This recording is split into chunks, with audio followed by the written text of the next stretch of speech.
간밤에 나온 글로벌 이슈들 콕 짚어드리는 시간입니다. 오늘은 어떤 키워드가 주목받았을지 보겠습니다. 네, 오늘 나온 6가지 키워드고요. 여기서 살펴볼 오늘의 이슈들은요. G20과 그리고 디지털세 이 2가지 키워드 만나보겠습니다. 네, G20 정상회의 참석을 위해서 문재인 대통령은 이탈리아를 방문했는데요. 이 첫 번째 기사는 조 바이든 대통령이 주재한 공급망 관련 정상회의에서 나눈 이야기입니다.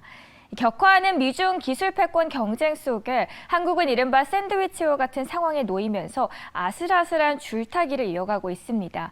이 때문에 이날 문 대통령의 공급망 회의 참석이 한층 더 주목을 받는 양상이었습니다. 문 대통령은 이날 바이든 대통령의 개회사에 이어서 2번째로 발언을 했는데요. 이 주최국인 미국이 배치한 발언 순서는 공급망 회복에 있어서 한국의 중요성을 염두에 둔 것이라는 분석이 나옵니다.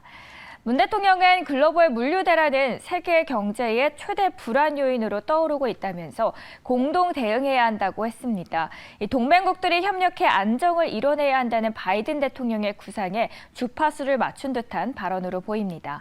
미국은 공급망 회복을 위한 핵심 파트너로 한국의 역할이 필요하다는 점을 거듭 강조해왔죠.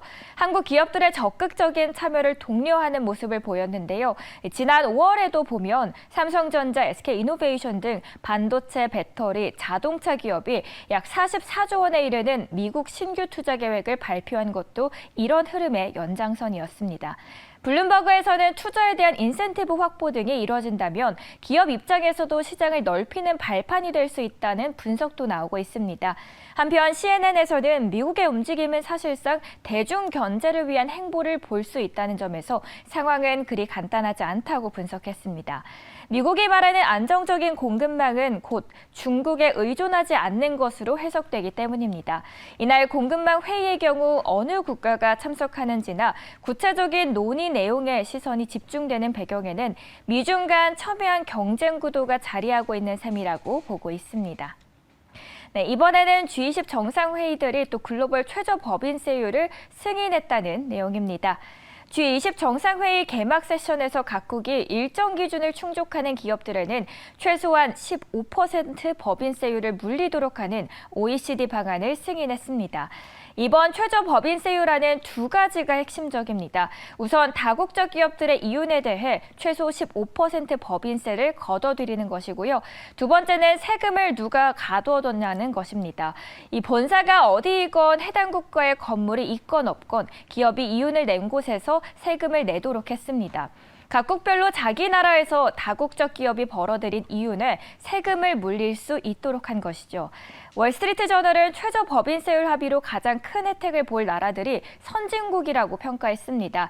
한 분석에 따르면 미국의 경우 관련 추가 세수가 중국에 비해서 무려 15배 많을 것으로 예상됐습니다.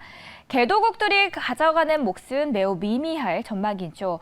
글로벌 최저 법인세율 방안이 시행이 된다면 다국적 기업들이 아일랜드같이 법인세율이 낮은 국가에 이윤을 빼돌리는 것이 어려워질 뿐만 아니라 무의미해집니다. 어느 나라에서 세금을 내건 이윤의 최소 15%는 내야 하고요. 과세 역시 이윤이 발생한 국가에서 담당하기 때문입니다. 글로벌 최저 법인세율 논의는 2013년 시작이 됐습니다. 논의가 시작된 후 10년 만에 마침내 합의에 이르는 겁니다. 그러나 이날 G20 추인에도 불구하고 이 최저세율이 본격 궤도에 오른 것은 아닙니다. 각국의 비준이 남아 있는데요. 국제조약이 비준되려면 미 상원의원의 3분의 2 이상이 동의해야 하기 때문에 순탄치 않을 전망으로 보입니다. 네, 잠든 사이에 나온 따끈한 외신이었고요. 오늘의 키워드는 G20과 디지털세였습니다. 증권사 모닝 리포트 시간입니다. 아침에 나왔던 리포트 만나보겠습니다.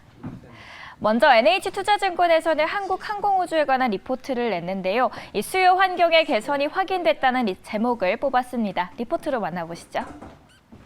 생산 차질에도 불구하고 수요의 측면에서는 긍정적인 변화를 확인했습니다. 기체 부품 출하량이 3분기 연속 상승세를 기록했고요. 구매력이 취약한 신흥국에서도 전투기 구매에 대한 논의가 재개되는 모습입니다. 최근 인도네시아를 대상으로 T-50 전투기 6대 수출이 확정되었고요. 세네갈과 말레이시아에서도 전투기 구매 협상이 진행 중인 상태입니다. 개발 사업 자체가 국책 사업이라는 점에서 장기 성장 비전이 확보한 기업입니다. 잠재 사업 가치가 여전히 유효하다는 점에서 NH투자증권에서는 목표 주가를 기존 42,000원으로 유지했습니다. 네, 두 번째로 유한투자증권에서 리포트가 나왔는데요. 클리오에 대해서 해외 고성장과 내수 감소가 일단 됐다는 것에 포인트 짚었습니다. 자세한 내용은 리포트 열어보겠습니다. 점진적으로 사회적 거리 두기가 완화되고 있는 만큼 이 색조 화장품에 대한 억눌린 수요가 폭발하고 있고요. 조만간 클리오 실적이 개선될 점으로 점쳐지고 있습니다. 따라서 4분기 연결 기준 매출액은 전년 동기 대비 25% 증가하고요. 영업이익은 흑자 전환할 것이라는 전망입니다. 코로나19 영향으로 작년 국내 색조 화장품 시장은 22% 감소했는데요. 사회적 거리 두기가 완화되면서 색조 화장품에 대한 수요가 늘어날 것이라고 보고 있습니다. 클리오는 매출의 78%가 색조고요. 국내 색조 점유율 5위인 만큼 시장 수요 확대에 따른 이익 탄력성이 더욱더 부각될 것으로 보고 있습니다. 유한타증권 리포트에서는 클리오에 대해서 투자 의견은 바이, 목표 주가는 35,000원으로 유지했습니다. 네, 마지막으로 신한금융투자 리포트 보겠습니다. LG 이노텍에 대해서 역시 카메라 모듈이라는 헤드라인을 뽑았습니다. 리포트 보겠습니다. 주가 방향의 핵심은 현재 실적이 아닌 중장기 성장 동력이라고 내다보고 있습니다. 리포트는 4가지 모멘텀에 주목하는데요. 먼저 고객사와의 돈독한 협력 관계를 기반으로 카메라와 통신 모듈 등에서 공급이 늘고 있습니다. 따라서 내년에도 경쟁사 대비 우호적인 시장 점유율이 예상됩니다. 두 번째로는 모바일 제조사들은 폴더블 모듈 개발에 공을 들이고 있는데요. 특히 삼성전자와 중국 화웨이 등은 이미 고사양의 멀티폴리드 카메라 모듈을 차별화 시도하고 있습니다. 이와 더불어서 세 번째로는 이 글로벌 제조사들은 페이스북에 이어서 XR 기기의 출시를 예고하고 있는데요. 카메라와 3D 모듈의 신규 수요처고요. 궁극적으로 수조 원대의 시장으로 성장할 것으로 전망하고 있습니다. 신한금융투자 리포트에서는 LG 이노텍에 대한 투자 의견은 바이, 목표 주가는 30만 6천 원으로 유지했습니다.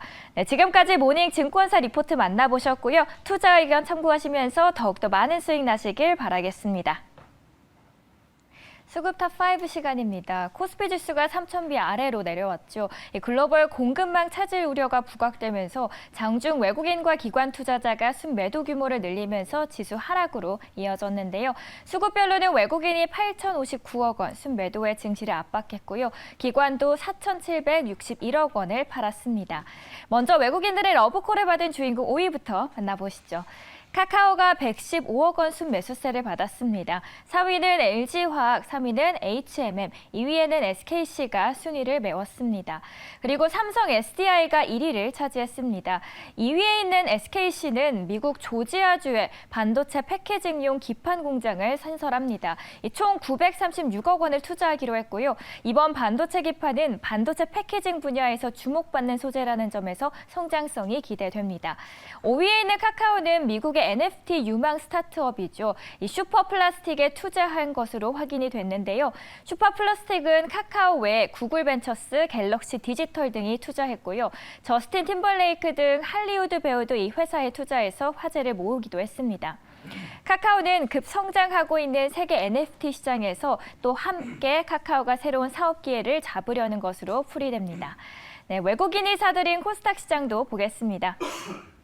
LNF는 순매수세를 받으면서 5위에 올라와 있습니다. 4위에는 우리기술투자, 3위는 에코프로비엠, 2위에는 위메이드가 순위에 담겼습니다. 그리고 2차 전지 관련주인 에코프로가 1위에 올랐습니다. 2위에 있는 위메이드는 이 블록체인 기술을 접목해 새로운 패러다임을 이끌면서 독주를 펼치고 있죠. 전거래일 14% 오르면서 강세 보여줬습니다. 블록체인 전문 자회사죠. 위메이드 트리를 흡수 합병한다는 소식, 그리고 11월 3일에 있을 3분기 실적 발표에서 호실적이 예상되면서 이번 주가 상승을 함께 이끌어줬습니다. 기관이 순매수한 코스피탑5도 보겠습니다. 이마트가 5위에 들어와 있습니다. 4위에는 LG이노텍이 담겨 있고요. 3위는 조선주인 현대중공업입니다.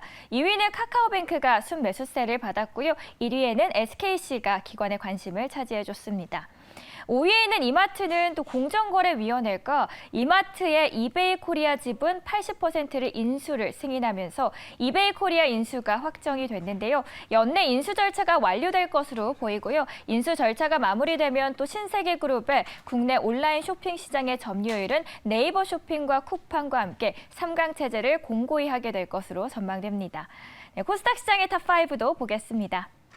카카오게임즈가 2거래 연속해서 순매수세를 받으면서 5위를 기록했고요. 4위에는 에코프로비엠, 3위는 가상화폐 관련주인 다나리 이름을 올렸습니다.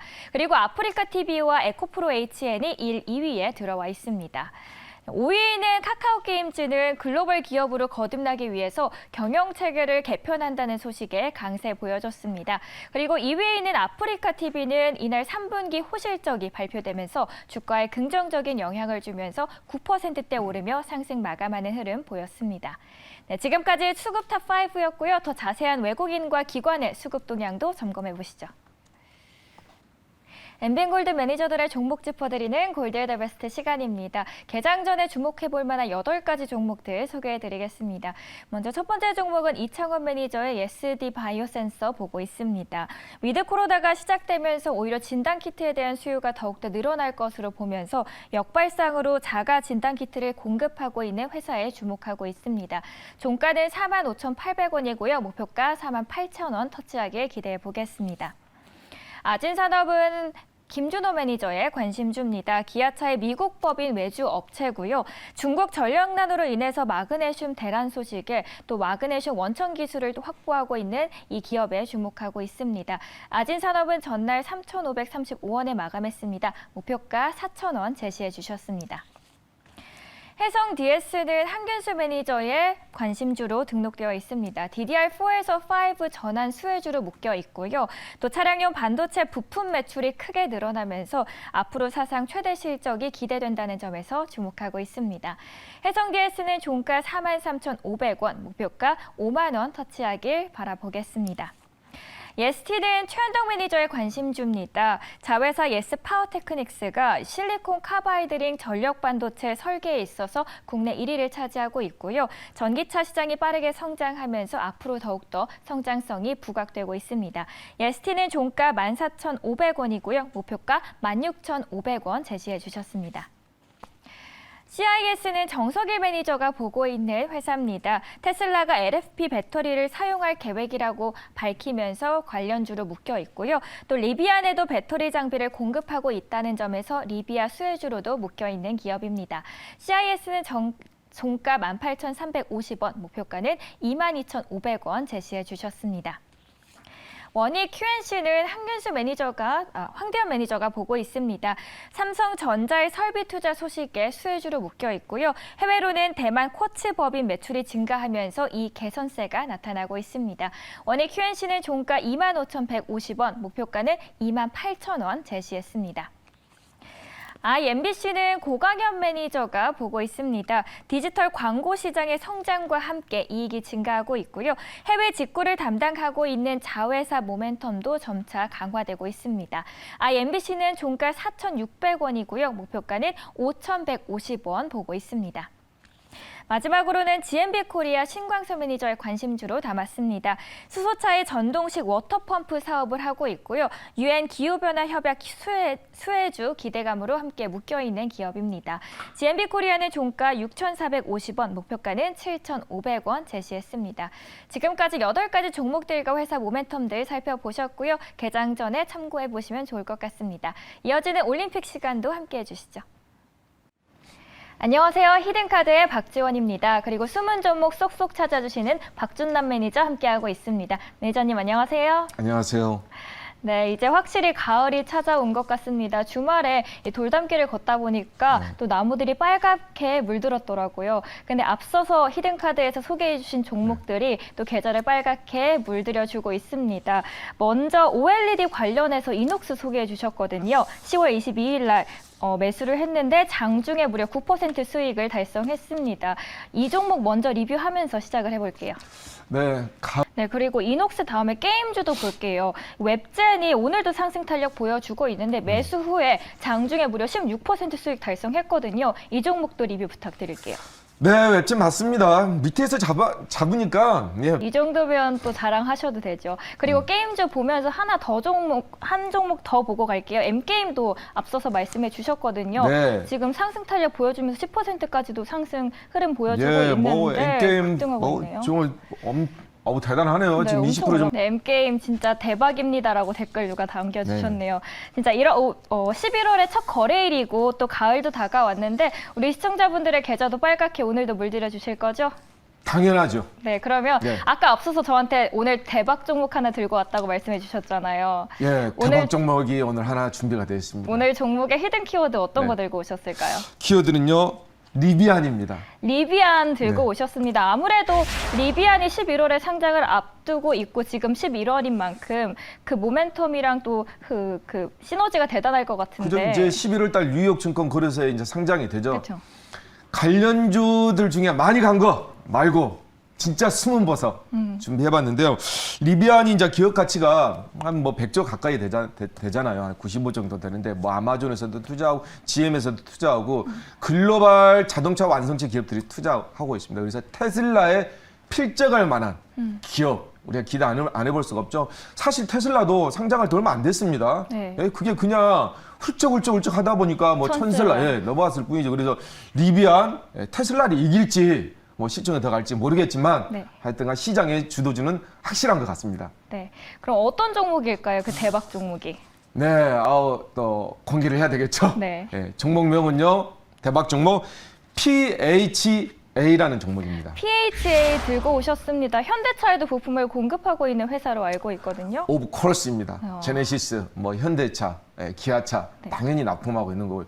리비안에다가 부품을 공급하는 회사면 국내에서는 우리 현대 현기차 네. 당연히 납품을 하고 오래된 회사고 그리고 상당히 우량한 회사고 그러겠죠 당연히. 네. 그래야 리비안의 선택을 받을 수 있지 않겠습니까? 매니저님 눈에서 반짝반짝 빛이 나고 있는데 빨리 그럼 투자 포인트 들어보기 전에 현재가 살펴보고 전략들 짚어보겠습니다. PHA 현재 2.7%대 상승하고 있고요. 11,350원에 거래되고 있습니다. 네, 현금이 시총만큼 갖고 있는 실적 튼튼한 회사 소개를 해주셨습니다. 근데 매니저님 말씀해 주시자마자 이제 7%대에서 계속해서 상승 추세 보여주고 있거든요. 어디까지 올라갈 수 있을지도 짚어볼게요. 네, 뭐 급등하면 그냥 보내버리고요. 또 좋은 종목들 나오니까 좀 서서히 내려가면서 분할 매수 하셔도 되고요. 좀 저정 때 아시죠? 뭐 제 종목이 막 올라갈 때 쭉 따라잡아가지고 물론 더 쭉 갈 수도 있습니다. 워낙 종목 자체가 저평가돼 있으니까. 그래도 하나라도 좀 싸게 사는 게 좋지 않을까요? 그래서 목표가는 14,000원 좀 챙기자는 목적으로 14,000원 정도 말씀드리도록 하겠고요. 선절가는 제가 한 10,000원 정도. 네, 이 알짜배기 회사 목표가 14,000원, 손절가는 6,500원 제시해 주셨고요. 폭발적인 상승 한 번 더 기대해 보겠습니다. 자, 오늘도 개별 종목 장세가 이어지고 있습니다. 메타버스 그리고 또 콘텐츠 관련주들이 좋은 흐름 보여주고 있는데 두 번째 종목의 히든 키워드는 어떤 걸까요? 두 번째 종목의 키워드는 오징어 게임 한번 하겠습니다. 오징어 게임 소개해 주셨습니다. 제가 주말에 다시 한번 오징어 게임의 인기를 실감을 했는데 할로윈이었잖아요. 네. 원래 할로윈이면 마녀, 호박 분장을 많이 하고 있는데 이번 주말에는 또 오징어 게임 옷을 입은 분들이 굉장히 많더라고요. 네.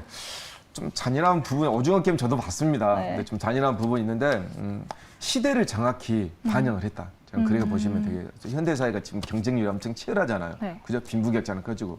그래서 좀 한국의 드라마가 조금 더 자극적이지 않나. 좀 그렇게 보시면서 어찌됐든 간에 K-팝, K-컨텐츠 시장에 전 세계에서 인정받았던 만큼 국내 종목들이 좀 움직이지 않을까 하는데 네. 당연히 오늘 종목도 오징어 게임 관련해서 종목들 다 급등했어요, 사실. 그렇죠. 거기서 안 가고 숨은 녀석 네. 찾아가지고 나온 겁니다. 오, 그럼 그 안에서 어떤 종목일지도 궁금해요. 이 KOL풍을 계속해서 상승 흐름 타면서 올라갈 수 있는 오늘의 히든 종목은 뭘까요? 네, 여기는 지금 방송국이죠. 네. 방송국 종목 준비했습니다. 오. 바로 종목명은요, IMBC. IMBC 소개해 주셨습니다. 또 콘텐츠 유통을 하고 있는 사업인데 5월에 메타버스 시장에 진입을 했던 걸로 알고 있는데. 네, 맞을까요? 오징어 게임은 이렇게 보시면 돼요. 메타버스가 큰 이게 하나의 바다라면 오징어 게임은 하나 거기에 배. 그러니까 이게 오징어 게임이 그냥 따로 오징어 게임과 컨텐츠잖아요. 그쵸. 메타버스 자체가 하드웨어 인프라 쪽하고 이제 컨텐츠거든요. 그죠? 우리가 이제 상상이 현실이 되는 거. 그래서 그러다 보니까 여기 하나의 바다와 배가 포함된 건데 여기는 이제 바닷속의 IMBC가 메타버스라는 바다를 건너서 네. 한 척에 전 띄어진 배다. 그렇게 말씀드리면 될 것 같아요. 네, 그러면 철수와 영희처럼 또 메타버스 콘텐츠들이 같이 묶여서 갈 수 있는 오늘의 종목 IMBC 현재가 4.02% 상승하고 있고요. 4,785원에 거래되고 있습니다. 투자 포인트 말씀해 주세요. 네. 그럼 메타버스 안에서도 또 저점 매수할 수 있는 종목 IMBC 소개해 주셨는데요. 목표가랑 손절가도 잡아볼게요. 네, 목표가는 6,000원 제시하도록 하겠고요. 손절가는 4,000원. 제시하겠습니다. 네, 목표가 6,000원이고요. 손절가 4,000원입니다. 상상이 또 현실이 되도록 상승 탄력 받을 수 있도록 기원하겠고요. 오늘은 이렇게 두 가지 종목 소개해 주셨습니다. PHA 그리고 IMBC 폭발적인 상승 다시 한번 기대를 해보겠습니다. 오늘 더 많은 이야기 나눌 수 있는 무료 방송 있으실까요? 네, 시장조 덧내어 연말 시장이 더 뜨거워질 것 같습니다. 3시 30분에 짧은 시간에 히든카드 정말 좋은 종목인데요. 보석 중에 보석. 네, 보석처럼 반짝이는 종목 오늘도 무료 방송 3시 30분에 말씀해 주신다고 하니까요. 참고해 보시면 좋겠습니다. 네, 히든카드는 더 알찬 정보 들고 내일 또 이 시간에 찾아뵙겠습니다. 매니저님 오늘 말씀 감사합니다. 네, 내일 뵙겠습니다. 네.